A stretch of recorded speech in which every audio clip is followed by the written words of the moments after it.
Assalamu alaikum wa rahmatullahi wa barakatuh.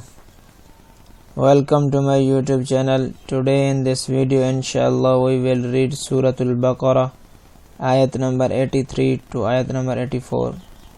I hope this lesson will be cleared after this video. You must revise with me this lesson. Let's start the lesson. وَإِذْ أَخَذْنَا ميثاق بني إسرائيل لا تعبدون إلا الله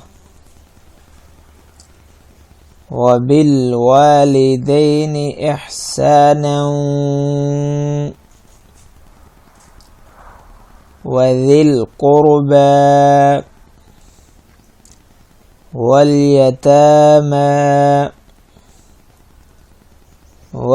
والمساكين وقولوا للناس حسنا وأقيموا الصلاة وآتوا الزكاة ثم توليتم إلا قليلا منكم وأنتم معرضون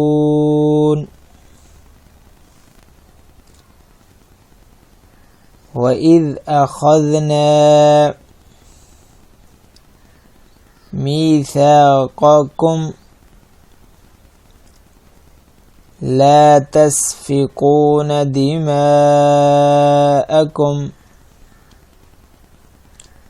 ولا تخرجون أنفسكم من دياركم ثم أقررتم وأنتم تشهدون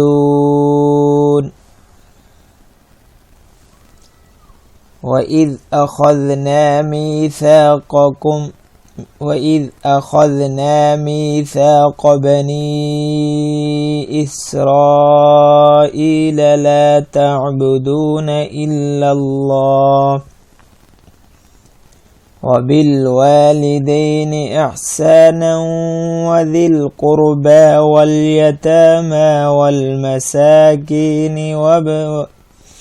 والمساكين وقولوا للناس حسنا وأقيموا الصلاة وآتوا الزكاة ثم توليتم إلا قليلا منكم وأنتم معرضون وإذ أخذنا ميثاقكم لا تسفكون دماءكم ولا تخرجون أنفسكم من دياركم ثم أقررتم وأنتم تشهدون.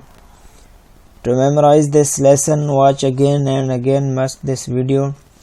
It's enough for today. Take care yourself. Thanks for watching. Allah Hafiz.